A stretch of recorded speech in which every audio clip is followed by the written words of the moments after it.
Have you ever been told you're too sensitive or not emotional enough? Do you feel emotionally overwhelmed but can't find the words? If you've smiled through a meltdown only to collapse the moment you're alone, this video is for you. I've got 10 emotional traits of autism in adults. Welcome, my stars of Orion. Thank you so much for watching. I'm Orion Kelly, that autistic guy. I'm all about providing validation and support for autistic people and their loved ones. Here we go, 10 emotional autism traits in adults. And number one, intense emotions that don't show up right. You see, many autistic people feel emotions deeply. They simply don't come out in the ways that others expect them to be portrayed or conveyed. You might feel grief like a tidal wave, but still look blank-faced. Or you might be quietly ecstatic about something people think you're lukewarm about, maybe even cold. That disconnect doesn't mean we are unfeeling. It means our emotional expression doesn't always match our emotional depth. And that's not a flaw, that's a difference. See, autistic people often experience emotions with heightened intensity, yet many struggle to express them in ways that align with neurotypical expectations. And this mismatch can lead to misunderstandings. Others perceive us as having a lack of emotion, despite deep internal experiences. A simple example could be you may feel profoundly sad, but exterior is neutral, displaying very little, leading others to assume you're indifferent to the whole thing. A quick tip could be communicate your internal state explicitly. For example, just say, look, I may not be showing it, but I'm actually feeling really deeply affected by this right now. Things like that can actually bridge the gap between an internal experience and an external perception. Number two, outbursts after holding it together for just a little bit too long. So we're talking about things like meltdowns and shutdowns. These clearly happen after hours, potentially days, of emotional restraint. The trigger might seem tiny from the outside, but on the inside, it's simply the final crack in the dam that's been straining to hold everything in.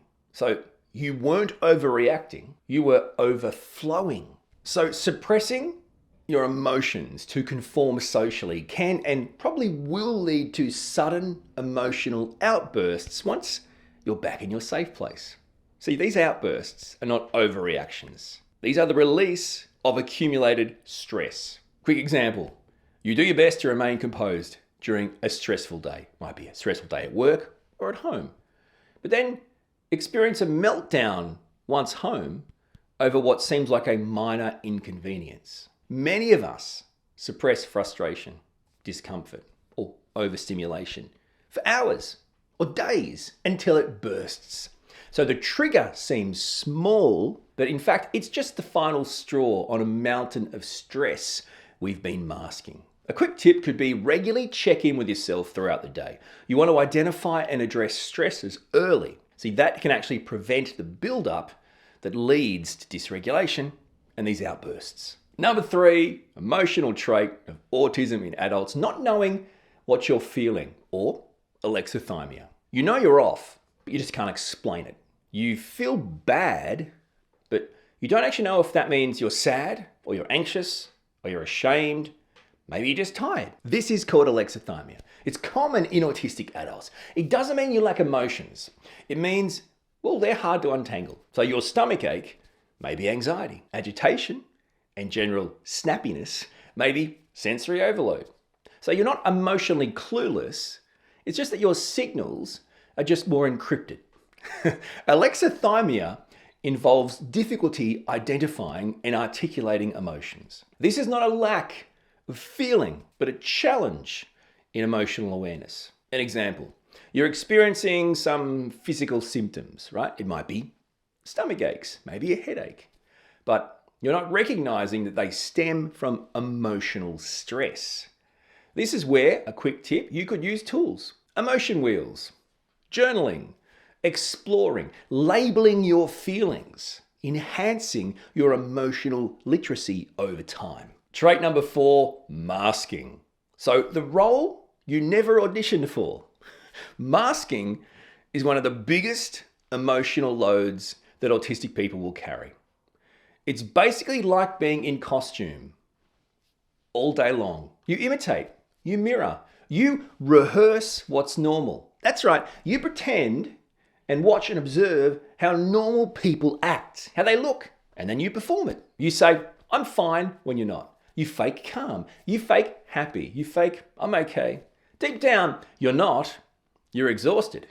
Because masking isn't pretending, it's suppressing. Yes, and suppression always comes at a cost. Masking involves consciously or unconsciously suppressing natural autistic behaviors to fit in to the standards and expectations of society. So while it can aid in social interaction, it often leads to emotional exhaustion and identity confusion. People think, who am I? Who's the real me? So forcing eye contact despite discomfort or rehearsing conversations to appear more socially adept. Fantastic examples. Copy facial expressions, rehearse small talk. Say yes when you mean no, because that's what's expected. Look, the tips here are simple. You've got to identify safe environments where you can express yourself authentically. Gradually reduce masking in those spaces to alleviate stress and promote self-acceptance. Yes, I'm saying find a way to unmask in your safe place around your safe people. I'm not even talking about the rest of the world yet. Emotional autism trait in adults number 5, emotionally flatlining after social events. That's me. Clear. After intense social effort, you might feel nothing. Not sad, not happy, just gone. Or as I like to say, numb. That's not a mood swing, by the way. That's emotional depletion. Your brain and your body just spent all their energy on regulation, performance, monitoring. There's nothing left to feel. The numbness could in fact be a shutdown. It's your nervous system crashing from the strain of being on. After extensive social interaction, autistic people can experience emotional numbness. So me. Not due to apathy, but as a result of sensory and emotional overload. Your brain's writing checks your body can't cash, yeah? I'm Maverick, your goose. Some examples. Attending a social gathering and later feeling emotionally drained and detached. You may go to a birthday party. You might smile through every interaction, then get home and feel nothing. Just completely shut down. A quick tip, though vital. You have to schedule downtime after social events to decompress, to regulate yourself. So calming activities, things that will help you restore your emotional balance and regulation. Could just be alone time, special interest time. You must schedule that in. It's not a kind of optional thing. It's an absolute given. Trait number 6, hyper empathy that hits later. Yes, breathe that in. So you might not react to sad news in the moment. Hours later though, it all crashes down like this delayed emotional wave. You might just start crying. You might have a panic attack. You ruminate over someone's story you heard 3 days ago. So it's not that you didn't care then, it's that your brain needed time to process. And when it did, oh wow, it hit hard and it hit at once. See, autistic people process emotions differently. This can lead to delayed, empathetic responses. This does not indicate a lack of empathy. This indicates a unique processing style.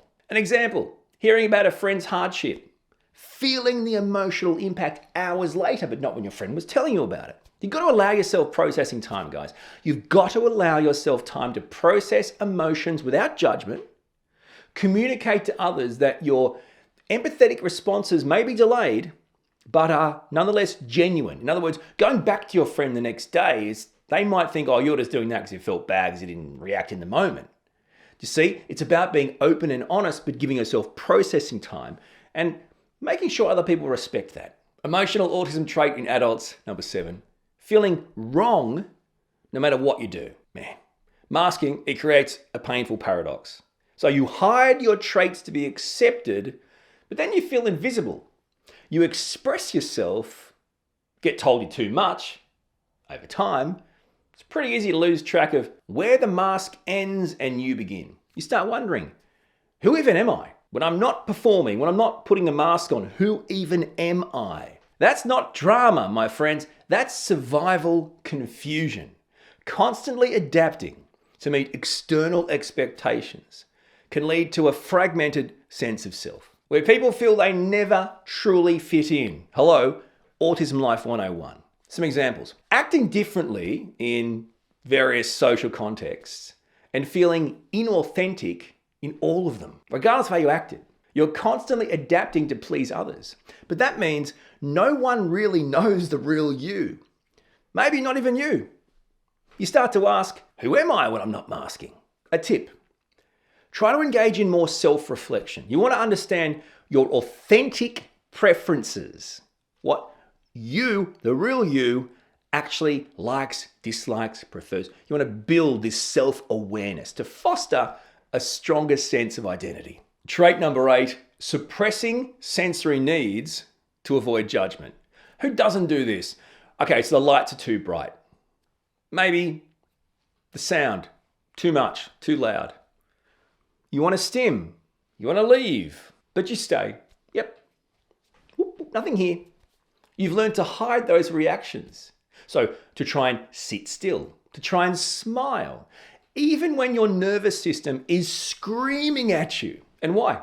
Because somewhere along the way, you learned your comfort made others uncomfortable.